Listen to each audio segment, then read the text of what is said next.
Hi everyone. Hi everyone. Welcome to the late night edition of CBG News. We're going to do a flashback Friday where we discuss a case. And for the next few Fridays, I am going to be doing commentary on this case. I'm going to wait a few minutes for some people to come in and then we're going to get into it. Please know that this is going to be very graphic, very detailed, and it may bother a few people. So if it may become too much for you to hear, I just want you to um I want you to if you have to leave because of that, then I truly understand. Um but this is something that someone told me about, and I think we need to listen to it. We need to listen to it, and we need to do because this lady, her name. This is. I'm gonna wait a few minutes. I'm gonna wait a few minutes before I get into it. I'm gonna wait a few minutes, and then we're gonna get into it. Um, I'm just gonna say this. Um, make sure you guys hit that like button. This is a new trial. This is a new case that I'm looking at, and this lady, her name is Tiffany Moss, and she is currently on death row. Well, she's off death row because she has a new attorney, but she's seeking not to be executed. She During her trial, she represented herself, and she as well um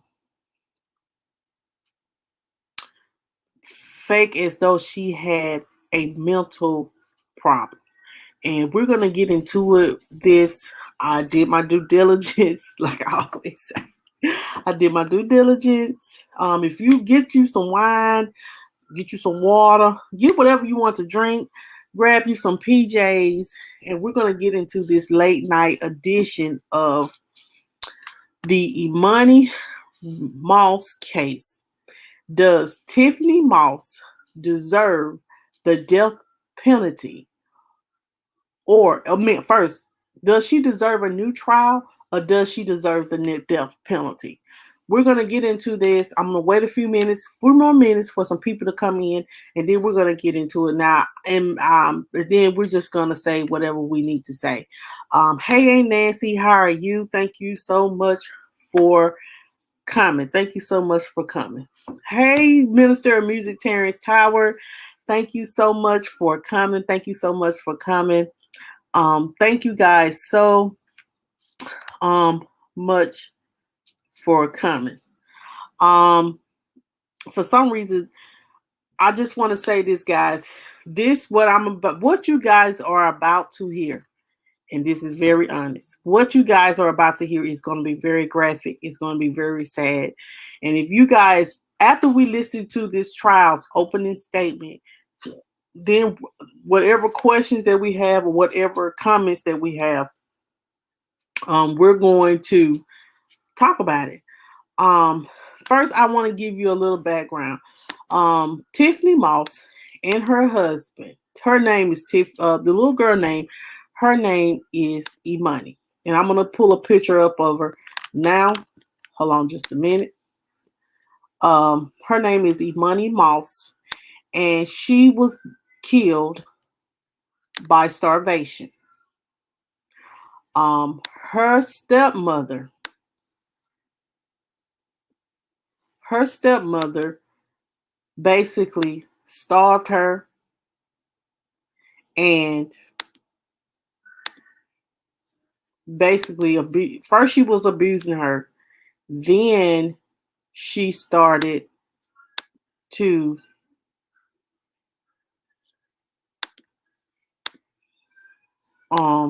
this is her right here. she started to slowly kill her by starvation. This is Emani. This is the picture of this beautiful little girl that life was slowly taken. Um, her, I'm gonna give her picture of her father and stepmother. They don't even look like, I don't even understand why the daddy even allowed. I'm so pissed off. I'm so pissed off at the daddy for allowing someone to harm his child. But you can get on a stand. You can get on a stand and testify against someone for killing your child. That's the sad part about it. But I am going to pull up the picture of Tiffany Moss and the, hold on, just been the dad's name. Hold on just a second.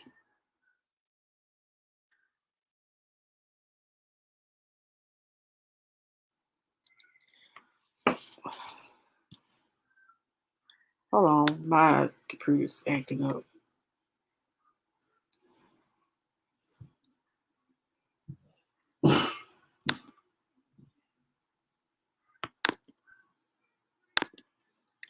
Oh, hold on just a second, guys.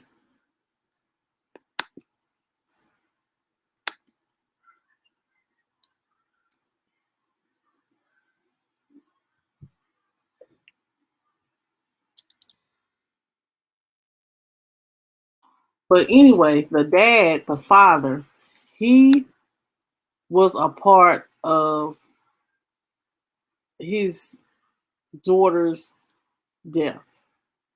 Um,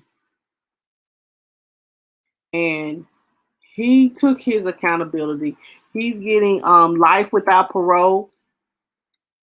He's getting life, and his name is Iman. His name is Iman Moss. He um, testified against his wife Tiffany, and they both are. Hey, Chris. They are both um were a part of this baby demise. We're gonna listen to it. I understand that, Nancy, but a lot of us haven't. This is my first time ever hearing it, and I'm going to play. This is what I'm going to do. I do not own the rights to this, but I am going to play it, and we're going to listen to the prosecutor's opening statement, and then we're going to talk about it, and then we're going to listen to Iman's account of how he tried to dispose of the baby body, and how he learned and why he didn't do nothing about this woman abusing and killing his child. I just don't understand. But we're going to get into this now. I'm going to play the prosecutor's testimony. I'm going to pull it up. Hopefully, I do not own the rights to this, but I am going to play it. This is the opening prosecutor's statement. In every opening statement in every case I've ever tried. I was told once that if you have that ritual, it helps calm you down and let you talk rationally and let you speak to the jury calmly. But in this case, I'm not sure it works, because this is a case of a Cinderella story gone horribly wrong. In this case, there won't be any glass slipper. There won't be any handsome prince. The defendant doesn't have to be home by midnight. And there won't be any happy ending. Because this is a case where you only have the evil stepmother. And as a result of that, an 11-year-old child was starved to death at her hand, while her own children remained healthy and happy. Now, the judge has read you the indictment, and I'm not going to bother to read it to you, except to remind you that this really is the indictment are the formalized charges, and they form the framework by which you'll make the decision, which I honestly understand may be among the most difficult decisions you've ever made in your life. Nobody ever told you it was going to be easy.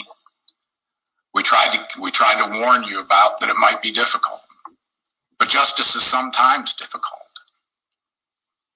And the right thing to do is sometimes hard. But in order to perform your task as a juror, the first thing you always go to is the indictment, because it is the plan, it is the framework on which all the facts must hang. The state always has the burden to prove the defendant's guilt beyond a reasonable doubt, and that's a burden that we accept and welcome. Because it would not be right to convict someone of a crime, particularly a crime this serious, if the state could not prove its case. And I'm confident that we can. But in each crime, there are what are called elements. Elements are the essential facts in each crime that the state must prove. Some of them are easy. For instance, that we have to prove that the defendant actually committed the crime. We have to prove that that case occurred in Gwinnett County. Some of them are going to require you analyze and put together the evidence in the case and reach conclusions or inferences. Those are the elements, for instance, in murder, where we have to prove that this defendant, with malice aforethought, which is a term that'll be defined for you, intentionally caused the death of Emani Moss. We have to prove in count 2 that this defendant caused the death of Emani Moss, whether intentionally or not, during the commission of another felony. In other words, if you commit a felony and someone dies as a result of that, you're responsible for murder, whether you intended to kill them or not. And that's during the commission of the crime of cruelty to a child. Cruelty to a child, which means causing that child cruel and unusual physical or mental pain. And in this case, by depriving her of the sustenance, the food and drink necessary to maintain human life. Now, I've made promises here. I've said we're going to prove it. And how are we going to do that? Well, we're going to prove it with evidence. Evidence is the testimony of witnesses and the exhibits that are introduced and admitted into court that you'll have with you, or at least the exhibits, and you'll have your memory of the testimony as you go back to deliberate. You can be aided by your notes, but they don't replace your individual and collective memory of what happened in this case. So I urge you, pay attention. But you need to pay attention for another reason. This is a terrible case. The facts of this case are difficult. There are going to be photographs. There's going to be testimony. It's hard not to look away. But you just took an oath to reach a verdict that speaks the truth. And in order to reach the truth of this case, you can't flinch. You can't turn away from the truth. You have to face it, as difficult as it is, and you have to make your decision based on that truth. So what is the evidence? What is the truth of this case? Well, the truth is that on November the 2nd of 2013 at approximately 4 o'clock in the morning, the Gwinnett County Police received a call. At first, they thought that it was a suicide call. There was a male threatening to commit suicide, but he also said he was there with the body of his dead daughter. When the police arrived, they discovered Emani Moss, the husband of this defendant. Wow. You'll hear from Emani Moss. You'll hear that he's already taken responsibility for his part in this case, and that he's currently serving a life sentence in prison. But what they learned immediately from Emani Moss was that there was a trash can across the parking lot, sitting in the grass of the apartment complex that they lived in. And when the officers went to the trash can and they opened the trash can, the words of the officer were, "I saw the burned body of a little person." What was later discovered at autopsy is that it was the body of Emani Moss. She was 11 years old. She weighed 32 pounds. She had been wrapped in a comforter and then put in a trash bag and stuffed head down into a galvanized trash can and set on fire. And that's where this case began its investigation. But Emani's misery really started a long time ago, much longer, 3 years before that date in November. Because at that time, Emani was at work. There were 2 other children. There was Tristan and Emma. And in 2010, they were little. They were babies. So this defendant stayed at home and took care of the babies and watched Emani and was responsible for the discipline of Emani. And in 2010, in March, she beat the lights out of that child. She used a belt. She used the buckle end of the belt. And the next day, when Emani went to school, the teachers noticed that there were bruises all over. And they reported it because they're required to. And it's the right thing to do. They reported it. And there was a police investigation. And this defendant was eventually charged with cruelty to a child in the first degree and pled guilty to that charge and was sentenced. And that changed the entire dynamic of this family. Because you'll learn that this defendant has a background in early childhood education. That for a while she worked as a teacher in a pre-K. But with that conviction, she couldn't do it. She couldn't have her job. She couldn't have what she was trained to do. And she was at home with 2 little babies and a 10-year-old girl that wasn't hers. Emani was only 6 at that time, so she was at home with a 6-year-old who wasn't hers.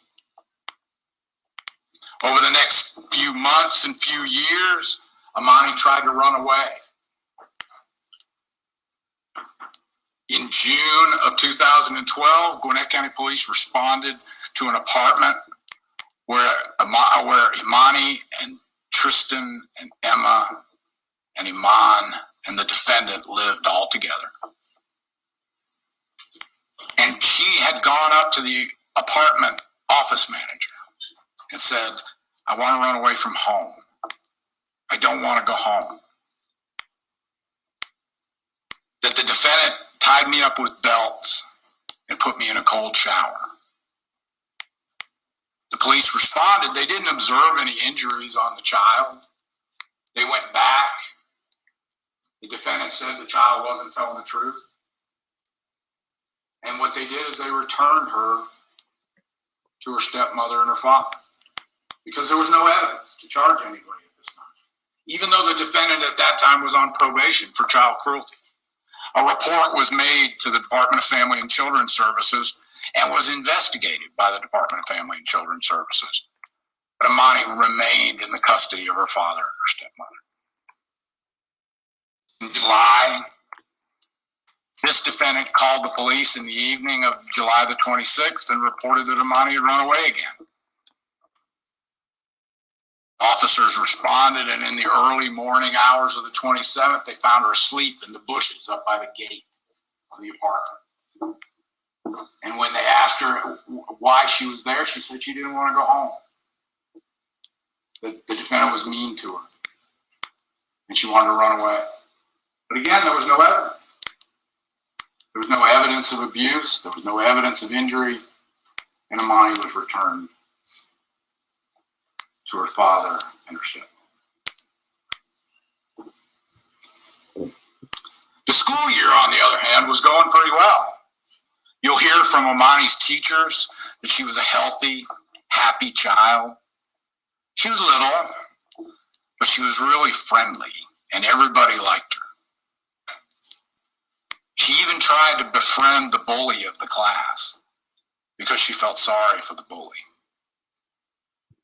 And she was a little skinny thing, and we'll show you pictures. She's no giant, but she was healthy, and she's smiling.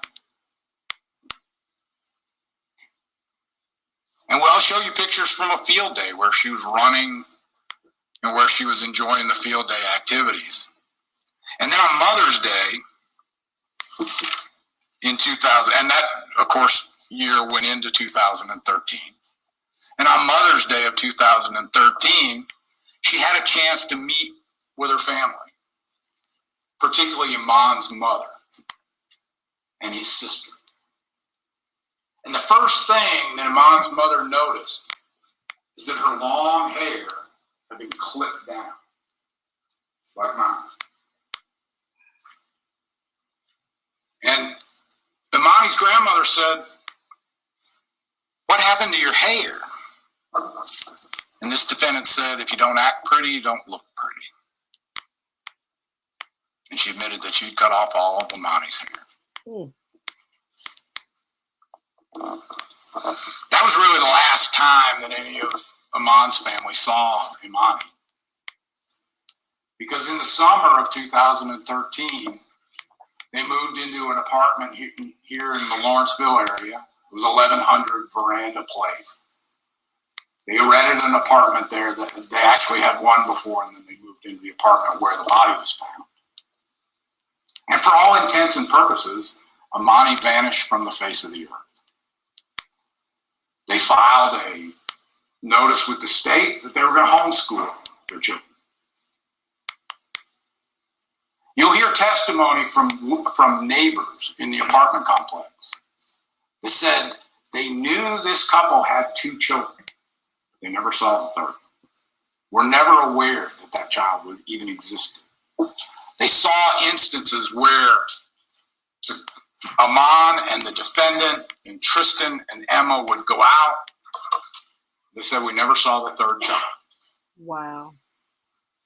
And that's what began a period of isolation and it's hard to even find a word to describe it. Because imagine what her life must have been like.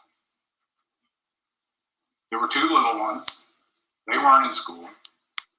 By this time, Eman was working 2 jobs to try and keep afloat. He worked from early in the morning till 2 or 3 in the afternoon. And then he would come home for a short period of time, and then he would leave to go to work again at 6 at night, 6 in the evening, and work till 10:30 or 11 at night. He had to drive an hour or 45 minutes to each job. So essentially, he was sleeping and eating at his house, but was at work the rest of the time because that's how the bills had to be paid.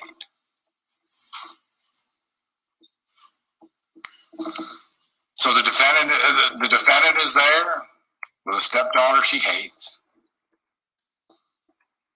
2 children of her own. And in the fateful week of Halloween of 2013, right before the body was discovered, we're going to show you a series of events. Halloween was on a Thursday, but according to the statement of Eman, it really began on October the 24th. On the 24th, he came home from work and found Emani unresponsive in a bathtub. She couldn't speak. Her eyes rolled back and forth, but she couldn't communicate. And Eman picked her up and put her into bed, and she never left that bed. because either on the 28th or more likely the 30th, she died. The defendant was home when she died, and in fact may have called Emani at work and said, Emani's passed. But certainly when Emani came home from his first job on the 30th, he discovered Emani dead. The defendant was in the room when he discovered her dead and said, we have to hide the body. I can't go to jail. I don't want to lose my other children. So Emani went to work for his second job, and after that job he went to Walmart and he bought a trash can. You'll see that trash can. We'll bring it to you to look at, but it's a galvanized trash can. And we know at that point, from his own statement, that he took Emani out of her bed, a bed that we'll show was soiled with human waste. And they flipped the mattress. And the next day, this defendant went to Anna's Linens and bought a new coverall and new sheets. And she put the new cover, they flipped the mattress, stripped the bed, put the new cover on it. And the whole plan was, we're going to get rid of the body. We have to get rid of the body. Those are the words of the defendant. And we'll report her as a runaway.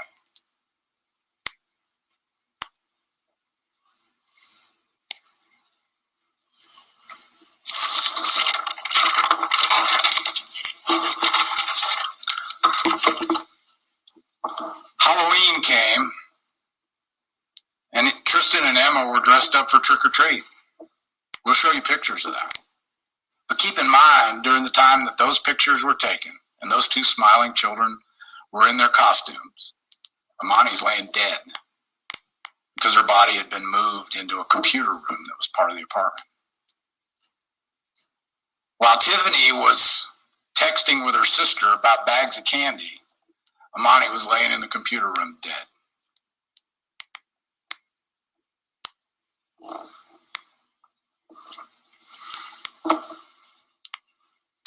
On the 31st, sometime on the 31st, they decided they had to move the body and they were going to take it out and burn it. This defendant urged Emani to do that. Emani, by this time, was starting to say, this is messed up. That's not the words he used. The words he used are obscene. But he said, this is messed up. We need to call the police. The defendant continued to insist, we can't call the police. I can't go to prison. I'm on probation. We have to get rid of the body. So they took her out of the computer room. By that time, rigor mortis had set in. Her body was stiff. Her limbs were stiff. But they bent her, and they broke her, and they managed to get her about this big and duct taped her into this position. And then Emani said that he couldn't put her in a trash can that way, and he covered her with a comforter. And they stuffed it all in a trash bag and carried it down from the apartment and put Emani in the trash can in the truck, in their truck, which was a Trailblazer. That night, early in the morning of November the 1st of 2013, they decided to take the two small children with them and go and burn the body. At first, this defendant was suggesting that they burn the body and get rid of it in Bethesda Park, which was near where they lived. But that didn't work. So they drove around with Emani's body in a trash can in the back of a Trailblazer. And eventually they went up Satellite Boulevard, and Emani noticed a place that he could pull off the road. They both took the trash can out of the truck. We'll prove that to you by the fingerprints of this defendant on the trash can. They poured charcoal briquettes into the bottom of the trash bag. They doused her with lighter fluid and they set her on fire, and both of them stood there and watched her burn. Emani realized she wasn't going to burn. She wasn't going to burn down to ash. So the fire was put out, the body was loaded back into the truck. And this defendant, her 2 children, oh my word, and Emani drove back to the apartment. Next day, Emani drove the truck to work with the body in the back of the truck. He worked a regular shift, but when he came home, he couldn't take it anymore. He called one of his friends who urged him to call the police. He thought about it. He went to work his second job, but when he got home, he couldn't take it anymore. He told this defendant, I'm calling the police. I can't do this. This is screwed up. And what did this defendant do? She took her 2 children, she jumped in the Trailblazer, and she split. And that's how the police got that 3 o'clock in the morning call on November the 2nd. Because Emani, who was hysterical and distraught, thought he wanted to kill himself. And he called the police. The defendant is gone. Now, eventually, she turned herself in to a Roswell police officer and made some statements to that officer, which you'll hear. But that's how this case came to this courtroom. And we intend to prove everything I've told you. And like I said, earlier today, you swore an oath to reach a verdict that speaks the truth. The truth of this case is this defendant, based on the medical evidence and the evidence that we're going to put together, intentionally starved this child. Not by accident, not because she wouldn't eat. She refused as she got sicker and sicker to give her medical treatment. And then tried to dispose of the body so that they could tell the story of her runs. And that's malice. And the verdict that speaks the truth in this case is that this defendant is guilty of all these charges. And I believe you'll return them. Thank you very much. Thank you, sir. Ms. Moss, your opening statement when you're ready, ma'am. Okay, guys, so that is the opening statement that gives you guys basically a outline on what happened to Emani Moss. Like, I'm so disgusted.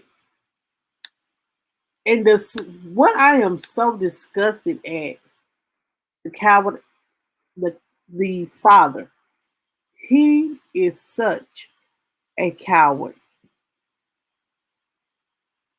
Yes, you're supposed to provide for your family, but you're supposed to check on your children too. If you see that your daughter was in a seizure state or a state where she was not okay, why you did not seek that girl some medical attention? And then she's dead. So what you gonna do is to save your wife, who obviously starved the girl to death.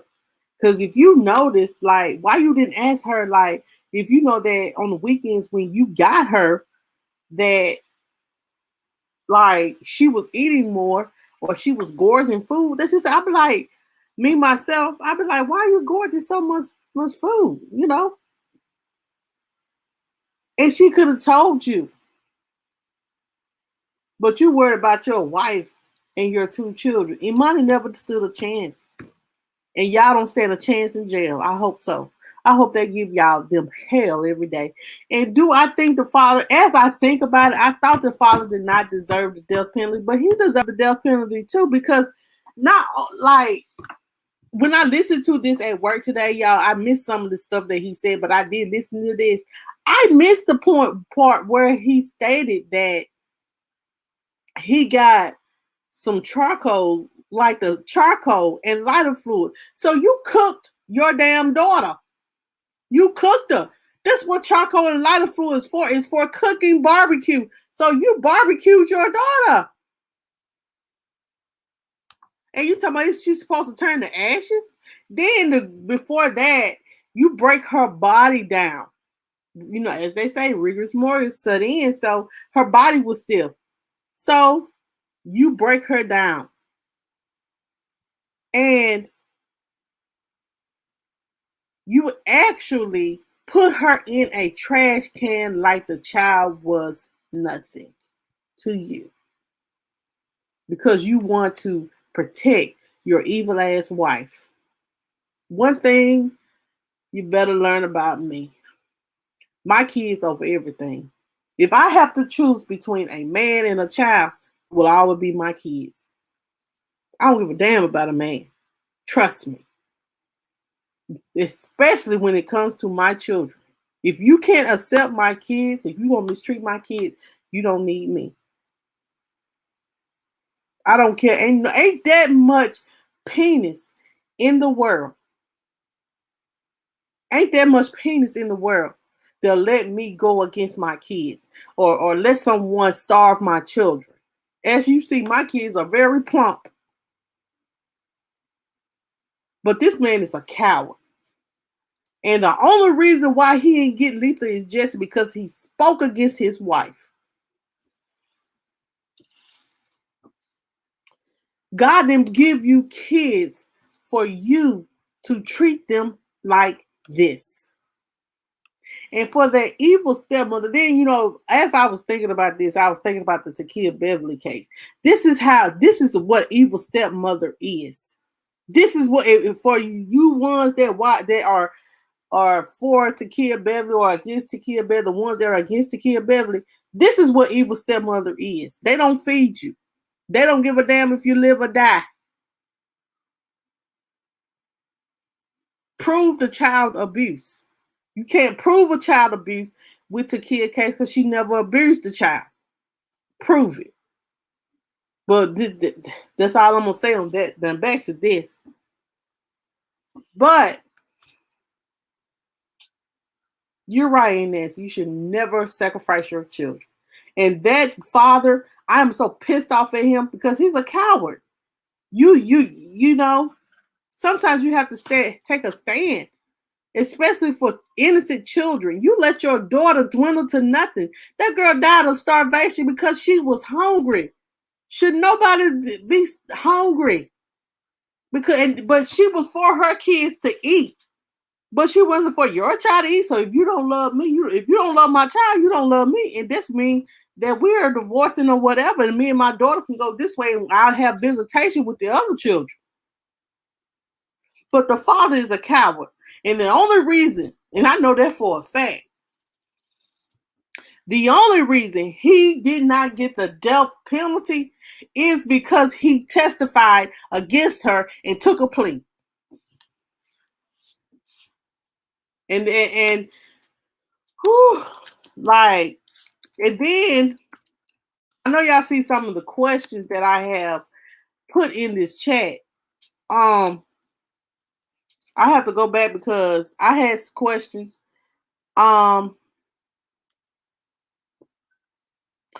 Did the DCF drop the ball on this case? When DCFS was notified, I want to know, did they interview the little girl? Did they really talk to her, sit down? Did they constantly go and check on them to make sure that this little girl is okay? Or did y'all just take the parents' word and kept it moving?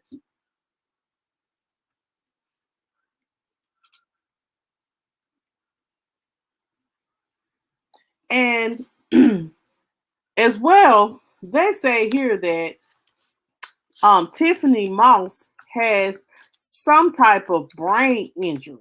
Now, that's the reason why this is what they say. It says here the stepmom acting as own law or as her own lawyer has brain damage. Now, when did she have brain damage? Now, when she realized that, hey, I can't afford a good lawyer, or you don't want a court-appointed lawyer, or you know you guilty and you just gonna take what you take. But you didn't have brain damage when you starved this little girl. You did not have brain damage when you starved Emani. So they're saying during the trial that she has some kind of brain injury she has a neuropsychological testing that showed that she has to have damage to the premotor and prefrontal regions of her brain. But I don't believe it. I don't believe it. But they did. The judge is. I don't think that they checked on the little girl. If a child is constantly running away, something's going on. Yeah, she is getting a retrial. She's getting a retrial. She is getting a retrial because she is the first woman that is ever on death row, and she testified. And she basically defended herself. That's the crazy part.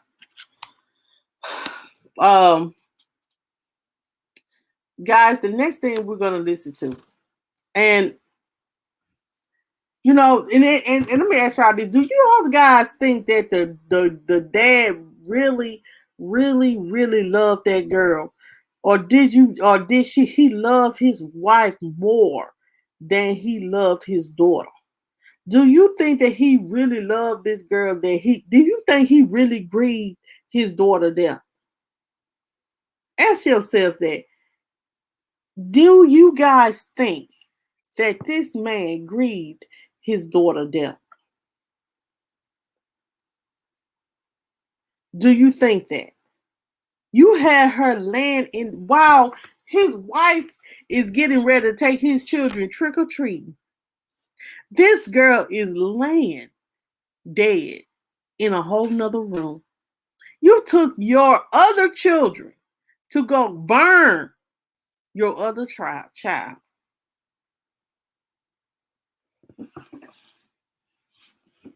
But you think that you deserve a retrial. Right, and Nancy. And she don't need to be put under the jail. She deserves the death penalty. She deserves it. Right, Chris. The way he did his daughter. You sat there ignoring that rigorous, she's, as you know, that you should know that the lady had a problem, because at the end of the day, she was on probation for what, 10 years? 10 years for beating the girl so bad that she had bruises and abrasions from her beating her with the end of the belt. You know how really when you whoop a child, you fold the belt and you whoop them with the part of the belt that is not the latch part of the belt, I'm gonna say. And she went to jail. She got probation for child cruelty. And then you leave her at home with her. Ain't no way in hell my child will be left at home with someone like that. That woman hated that baby from the time she entered the door. And I know you guys wondering, where is the mother? Right, ain't Nancy? If he loved his daughter, she would be alive. Let me just say that. But I'm going to give you guys some information on Emani's mother.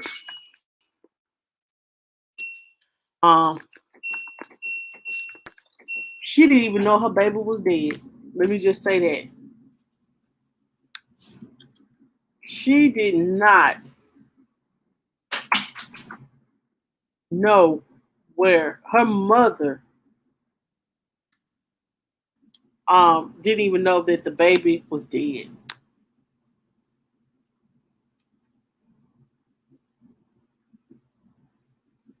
She didn't even know.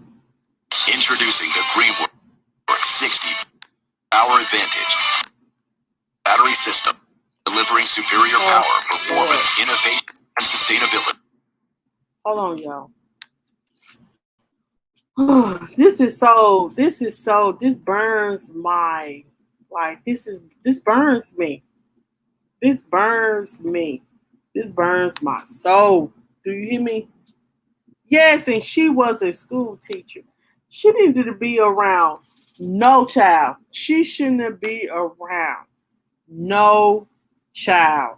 Shouldn't be around no child. You don't deserve to be around no child. You sat there and killed the child.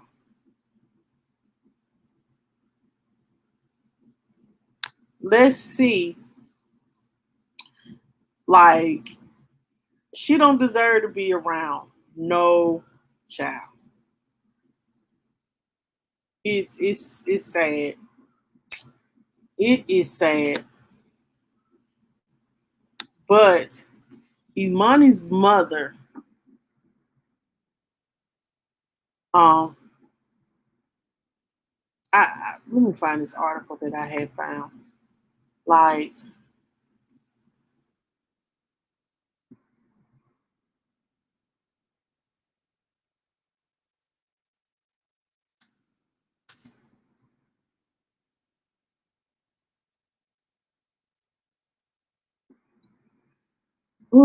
yeah, it's sad, man. Don't love a person. A child is defenseless when it comes to a grown person. And so I'm just gonna say this. Um, don't love a person so much that you can't see that they are doing something harmful to your child. Let me just say that. That they are doing something harmful to your child.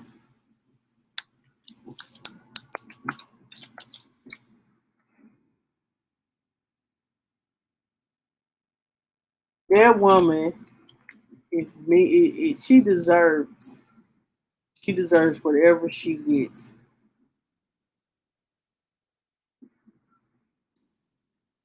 She doesn't deserve a new trial. In my opinion, she don't deserve a new trial. Um, you starve someone to death. I bet you're getting commissary right now. But did you offer that to Emani? You have a place to lay your head. Did you offer that to Emani? Are you taking a cold shower? But you didn't offer that to Emani. Exactly, Chris. She was a school teacher.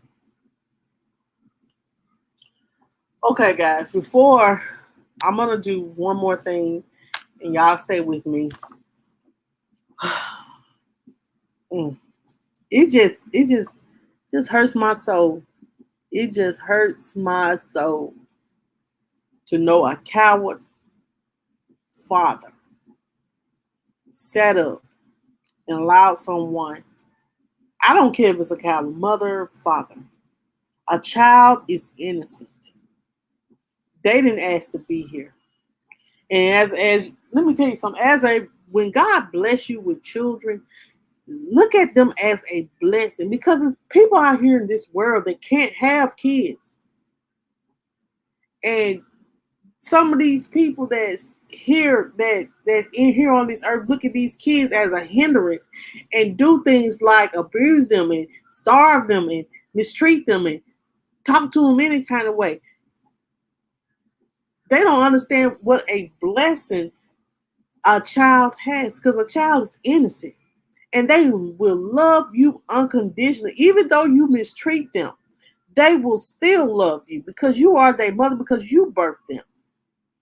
They give you that unconditional love that you need. But see, you too worried about P and P. That means penis and you get the rest of it, okay? Um, you worried about that. Worry about your children, and God will bless you with the helpmate that you need. You don't have to accept someone mistreating your child. No one no one has to accept someone mistreating you or someone mistreating your child. I'd rather be by myself if my kids are being mistreated by anyone. You can't accept my kids, you can't accept me. Because we are a whole package deal. And if you love me, you gotta love my kids. Because we are a package deal. If you can't do kids, I'm not the one for you. If you can't do a child with a disability, I'm not the one for you. But anyway, Lord, let me just listen. We're gonna listen to, and then next Friday, guys, we're gonna listen to some other witness statement. We're gonna listen to Iman, the father's testimony, and we're going to um we're gonna break it down,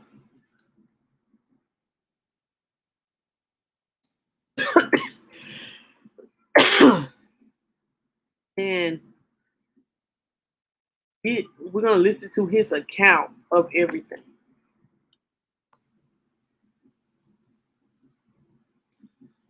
Um, Let me see if this can work.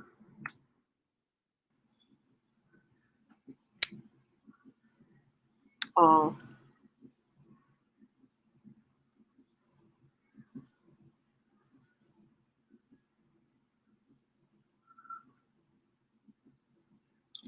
and I just want to show y'all this.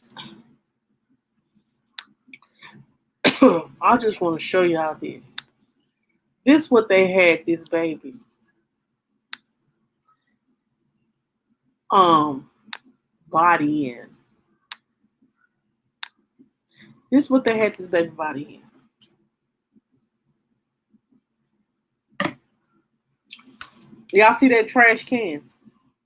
That's how much that man gave care about that baby.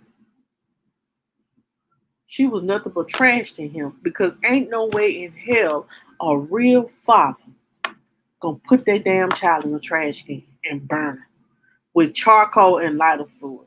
I just can't get over the charcoal and lighter fluid. What the hell you doing?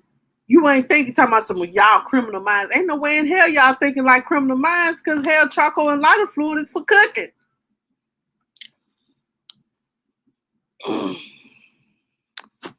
I just wanted you guys to see that. I'm trying to pull up. I'm trying to pull up the I'm gonna look. I'm gonna pull up Iman's testimony. Like, it's beyond me. I'm just saying, it's beyond me. It is beyond me. Give me a minute, guys. Bear with me.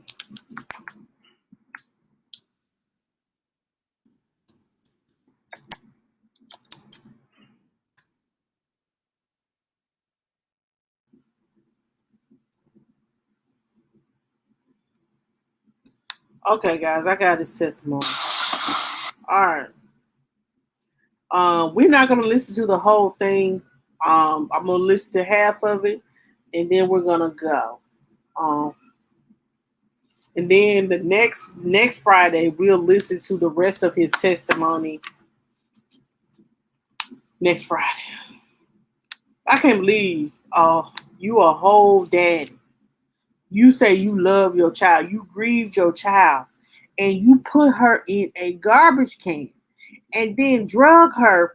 And then the crazy part about it, y'all took y'all innocent ass children along with y'all. Y'all don't think those kids are traumatized behind that too? They are traumatized. And they probably can account for them taking that garbage can and setting the garbage can on fire. They may not know it was their sister, but they know that their mommy and daddy had set something on fire.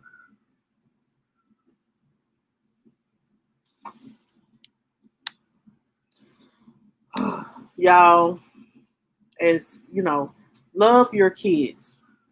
Your kids are not asked to be here. You are responsible for your kids being the responsible adults that they are. Love your kids. Who got custody of the kids? They're with family. Probably her mama. They with family. Probably her mama. Remember, she ran off to her mama house. So probably her mama.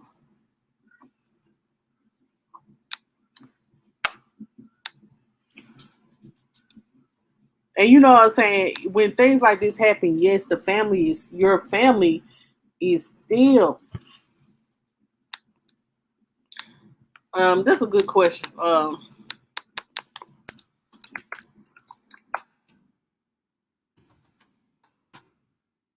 Chris, let me make sure I'm giving you the right information.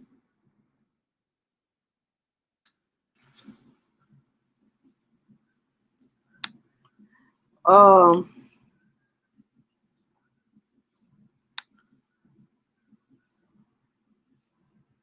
okay, well, they say here the court system has kept the identities of the children and their locations secret, but they do know that they are safe and happy.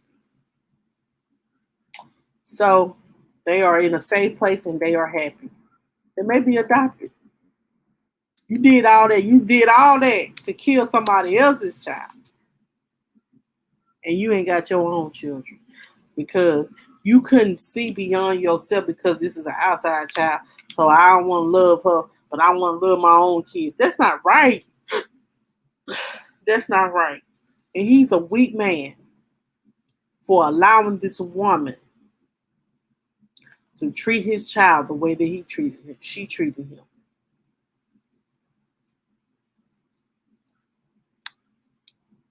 And it wasn't because the baby didn't want to be around it. I wouldn't want to be around nobody that don't treat me right. And then my daddy act like, that baby didn't have nobody on her side.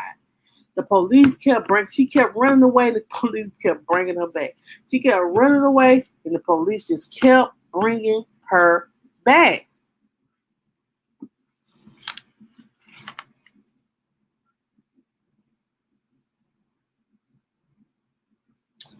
Oh yeah, the little girl's mother. Um,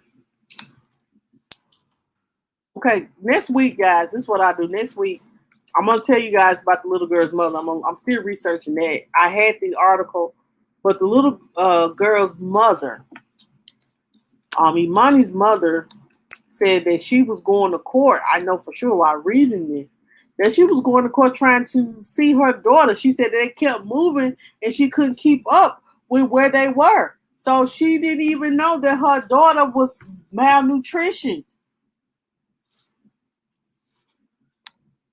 She didn't even know where her daughter was. And then someone, also said that the mother gave her up and he trying to prove a point that he could take care of her. Obviously, you ain't proved no damn point because the baby is dead.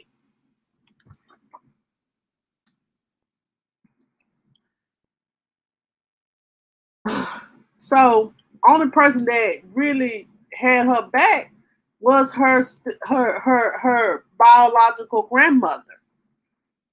The biological grandmother wanted the child and wanted the son to give her the child, was going to court to get the child, but the son refused, kept refusing. The court was always, I guess, probably ruling in his favor because he was the father.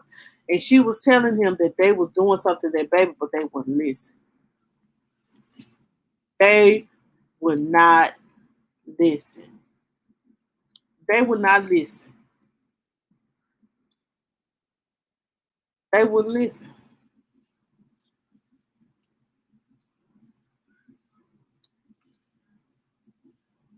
They would not listen. The grandmother The mother didn't know where she was. She gave, like, Emani has been with her father since she was a baby. And the mother, they said, Imani's mother, she had 5 kids and she gave them all up for adoption. Whew, stop having babies that you know you don't want to keep them. That's all I'm going to say. These kids are defenseless. Like, these kids are defenseless. One thing about it, I don't care if I have 2, 5, or whatever. I'm gonna do all what I can to take care of them. I might be stressed out, but I'm gonna take care of them. That's what I know for sure is that I'm gonna, you're gonna take. I'm looking for the document that I need now that gonna show me what I need to know. But yeah,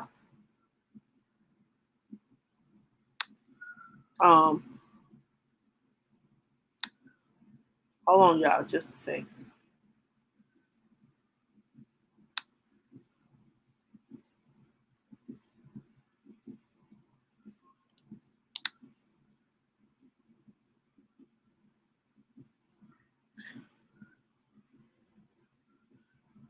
Okay, so her mother gave up the rights to her.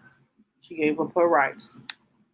So when people give up their rights, they have to either go to foster care with a family or with family. So, um,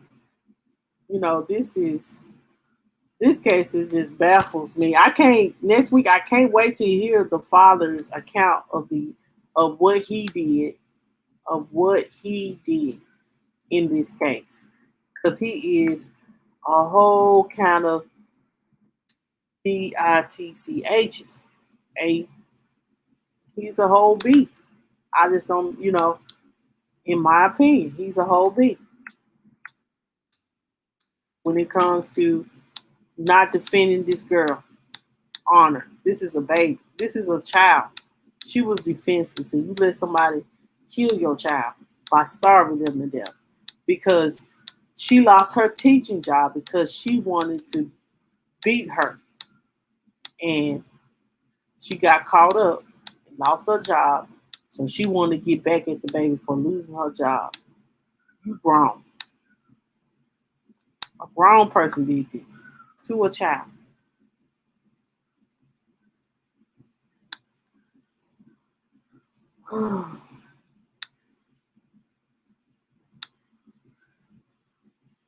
Hold on, y'all.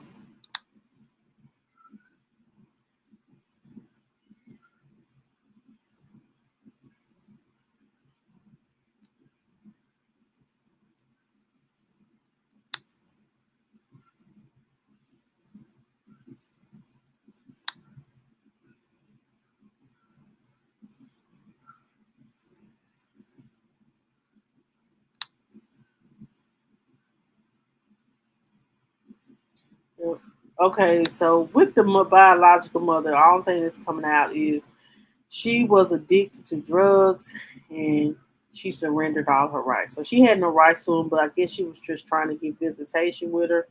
And she visited her around like for a while, but they kept moving around and they lost contact as far as I can get. Um, so um, I'm going to, okay, so this is what I'm going to do. Next week, I guess we're going to do another late night edition. This is a flashback Friday. So next week we're going to flashback and we're going to listen to Iman's account of what happened because he testified against his wife. I don't know when she's going back to court. So, but I know that she does have an attorney.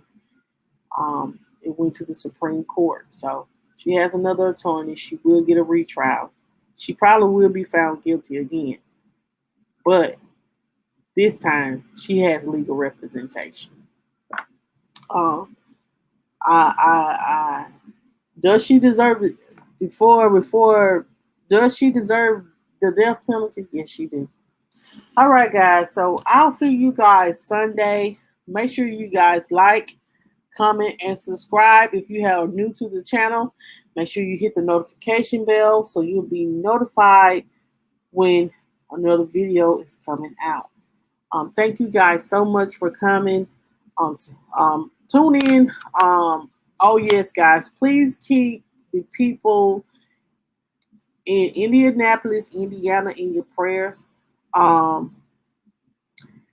think 8 people shot and killed at a FedEx building. So,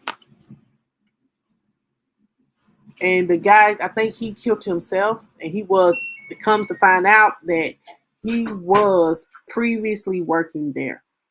So he just opened fire on these people in Indianapolis, Indiana. So keep those people and their family in your prayers. Y'all have a good night. I'll see y'all Sunday. I don't know what I'm going to talk about, but I have something up the sleeve. So have a good night. God bless each and every one of you guys.